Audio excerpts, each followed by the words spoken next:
just going through our single leg balance progressions and regressions very quickly. So, I mean, the most basic level for this is to start in our conventional stance. The thing that a lot of people miss with balance is they just leave the feet loose.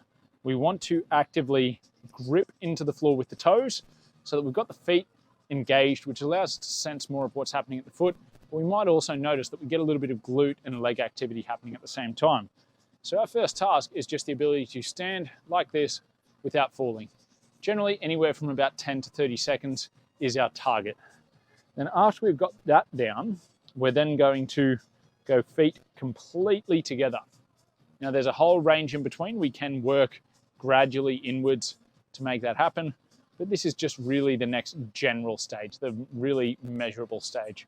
So we're going to be, again, clamping down through those feet, staying nice and stable.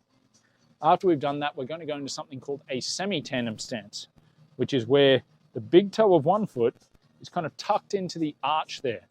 And we're again going to be weight forward on the, weight on the front leg primarily. The back leg's there assisting a little bit and staying up nice and tall. Control.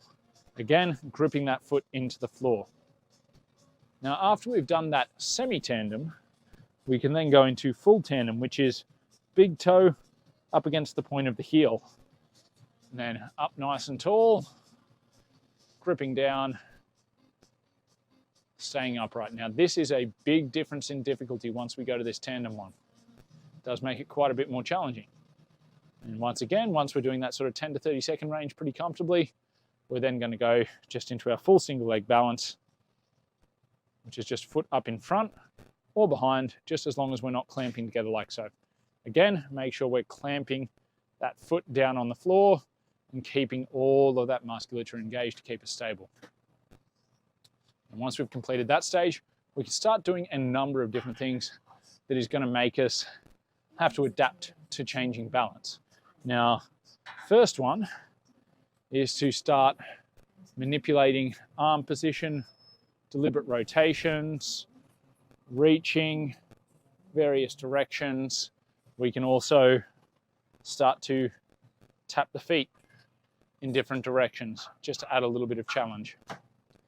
Now, one that can be very challenging, but this is very valuable, especially if we are starting to lose eyesight or even losing hearing can be a factor in this, is to then close one eye or close both eyes, which you'll notice immediately introduced a lot more sway to that because our balance is fed by visual, vestibular, the inner ear, and proprioceptive, basically our ability to sense what's happening in our body, where it's positioned, where pressure is, and all of these mechanical factors.